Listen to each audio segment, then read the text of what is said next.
장미란 씨로 추정되는 시신이 실종 104일 만에 발견된 가운데 A경장이 왜 거짓말로 사건을 덮었고 수색을 중단시켰는지 의문이 커지고 있습니다.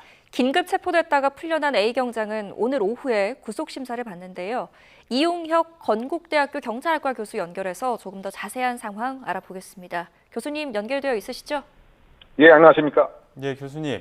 지금 해당 경장이 어제 체포적부심 인용되면서 석방됐고 오늘 오후에 다시 석방 상태로 구속심사 받는데 구속 가능성을 일단 어떻게 보십니까? 네, 결론적으로 말씀드리면 구속 가능성 상당히 크지 않느냐 예상하는데요. 비록 어제 석방이 되었지만 그것은 긴급 체포 요건에 대한 절차적 하자가 이제 문제가 되었던 것이고요. 왜냐하면 체포 적부심의 심사 기준하고 구속영장 실질 심사의 심사 기준하고는 다른 것이기 때문에 바꿔 얘기하면 이렇게 체포 영장이 아니고 이를테면 구속영장을 통해서도 이렇게 긴급 체포 아닌 상태에서 심사 가능한데 왜 긴급하다고 판단했냐? 이거는 절차적 요건에 반한다고 하는 것으로 석방이 된 것이고요. 구속영장의 기준을 보게 되면은 그 사안이 상당히 중대한 거죠. 왜냐하면은 이 국가 전산망을 조작해서 국가의 긴급 수색권을 사실상 아주 엄청나게 무력화시켰기 때문에 더군다나 그 증거인멸 우려의 가능성과 관련돼서는 아예 이 입력 자체를 가짜로 하거나 가짜의 이를테면 변사라고 하는 증거까지 조작을 하는 것이기 때문에 증거인멸 우려가 상당히 크고요. 네. 더군다나 그 범죄의 소명과 관련돼서는 실제 이 실종 그 당사자와 연락한 그런 기록도 없고 허위로 입력한 이런 기록 등을 보게 되면 범죄 혐의도 다 소명이 되었기 때문에 구속 가능성은 어제 석방과는 별개의 문제로 상당히 크다라고 예상합니다. 네, 오늘 오후 2시 30분에 심사가 이루어질 텐데 결과를 좀 지켜보도록 하겠습니다. 어제 실종 3개월 만에 지금은 일단 현재로서는 장미란 씨로 추정되는 시신이 발견됐습니다. 근데 이 발견된 장소에 대해서 의문을 가지시는 분들이 많습니다. 보니까 거주지, 그러니까 숙소에서 불과 10분 거리의 야자수 농장에서 발견됐는데 그동안 지금 경찰이 대규모로 수색을 하지 않았습니까? 근데 좀 더 빠르게 발견할 수 없었을까 하는 이런 의문들이 남거든요. 어떻게 보십니까? 네, 그 부분이 소위 말해서 골든타임, 초동 수사가 제대로 이루어지지 못한 것은 아니냐라고 하는 그런 비판의 대목입니다. 만약에 신고를 했을 당시, 이를테면 15일 저녁 6시 30분인데, 그때 생존을 하고 있었다라고 한다면, 사실상 이 집 주변을 빨리 수색을 해서 일정한 상태에 대한 구조가 가능하지 않았을 것이냐, 이런 상당히 아쉬운 대목이고요. 그런데 어쨌든 정작 수색이 이루어졌던 곳은 집 근처가 또 역시 아니었고 항구 한림항 중심이었기 때문에 정확한 장소에 대한 특정도 부족했고 더군다나 이 골든타임을 놓쳤던 것이 상당히 안타까운 대목이 아닌가 보입니다. 예, 최초 발견 상태라든지 또 현재 시신 상태로 봤을 때 그 범죄 피해 가능성은 좀 낮아 보인다라고 밝혔는데 경찰이 근데 지금 아직은 신원 확인도 좀 어려운 상황에서 좀 섣부른 판단 아니냐 이런 지적도 나오거든요. 어떻게 보십니까? 어제 경찰청 차장의 입장은 범죄 타살 혐의가 없다라고 하는 근거를 소위 이 시신 발견 형태에 두었습니다. 즉 나무 등에 이렇게 자연스럽게 목이 메였고 결박이라든가 저항하는 그런 증거가 보이지 않았다. 그런데 좀 섣부른 것이 아닌가 생각이 되죠. 왜냐하면 공식적인 아직의 1차 부검 결과도 안 나왔고 또 어떤 면에서는 가짜로 자살을 위장하는 그런 경우도 배제할 수는 없는 것이기 때문에 말이죠.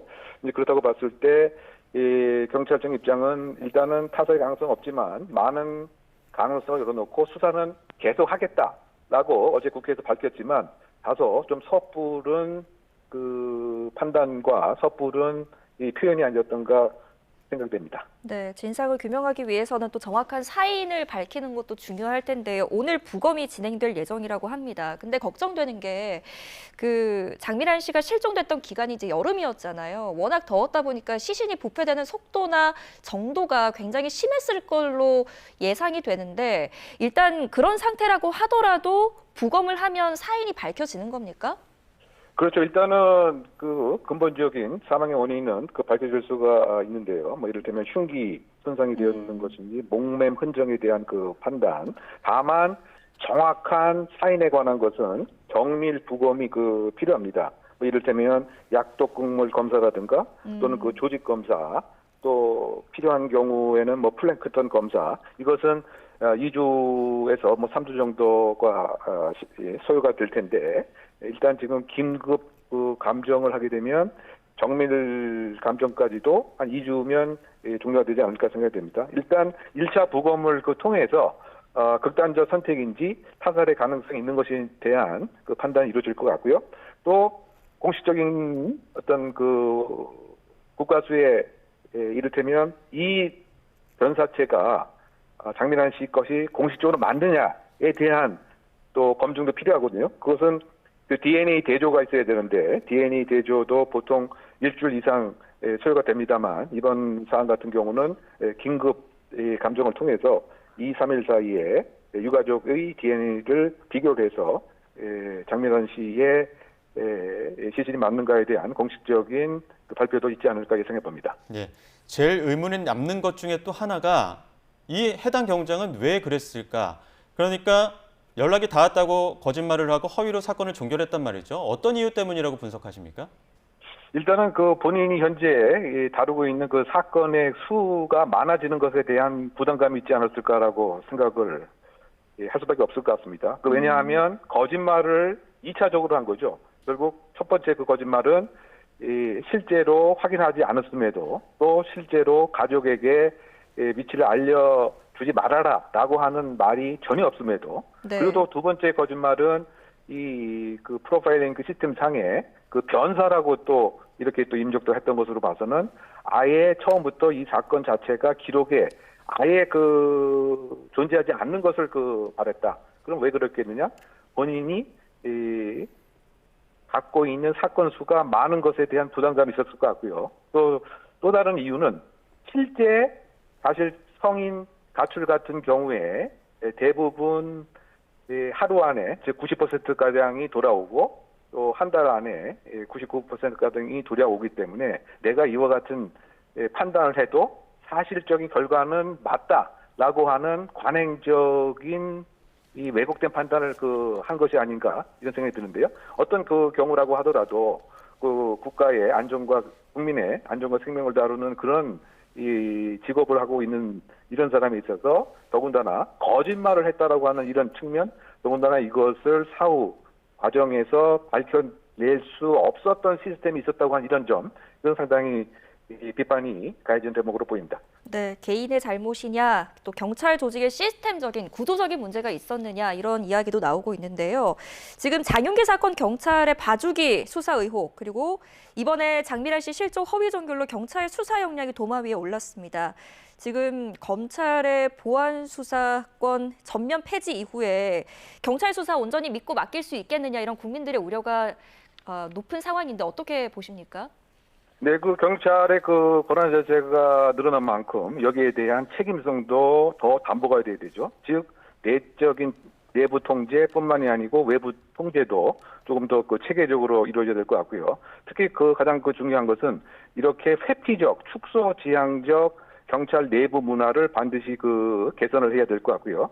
다만 이번 그 실종과 관련돼서는 이것은 수사상하고는 이제 별개의 것인 거죠. 이거 뭐냐면 이 실종된 사람을 어떻게 빨리 찾느냐, 찾기에 관한 것이지 범죄 그 혐의에 대한 소위 말해서 기소 여부를 결정하고 범죄 유무를 결정하는 것은 아니기 때문에 혹시 그 일부 시각에서 답정 너식으로 무조건 보안 수사, 검찰의 보안 수사권하고 비합리적으로 연결시키는 것은 적절치 않지 않겠느냐. 가장 중요한 것은 경찰의 이런 수동적 그 업무 문화 그리고 회피적 그 태도에 대한 전격적인 경찰 개혁이 정부 차원에 있어서 반드시 그 있어야 된다. 그리고 내부 통제와 외부 통제를 체계적으로 관리하는 것에 개혁 방향에 초점이 있다라고 생각합니다. 예, 알겠습니다. 여기까지 듣도록 하겠습니다. 지금까지 이웅혁 건국대 경찰학과 교수와 함께 이야기 나눴습니다. 교수님 고맙습니다. 네네.